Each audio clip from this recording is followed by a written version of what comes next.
Today I'm going to share my process for growing Snapdragons for the first time, as well as the results.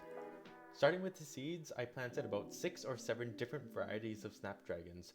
All of my seeds were mixes, meaning they were all different colors. Because of their size, Snapdragon seeds are tricky to handle. The benefit though is that they can be surface sown, which is great because they need light and humidity to germinate.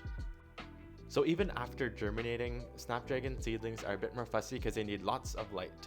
I learned this the hard way because many of my seedlings became too leggy, so the stems became way too tall and it couldn't really support the weight. So I had to actually plant them a few different times to get successful seedlings.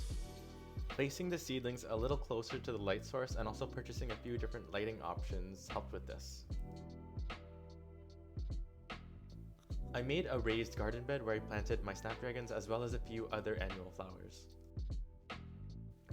Once your Snapdragons reach a certain size, you can pinch off the top, which will encourage the plant to produce more side shoots and more blooms. I chose not to do this because I was already late in growing any Snapdragons and I wanted earlier blooms. It was so exciting to see my first blooms by the end of June, and I also got to cut a few bouquets by July.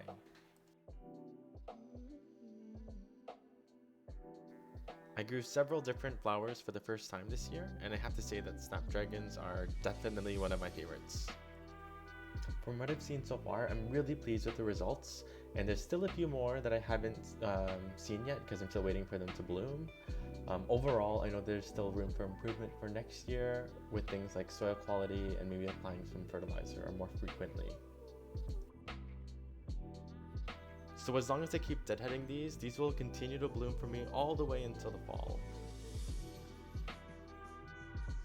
Thank you for watching, and please let me know in the comments if you have any questions.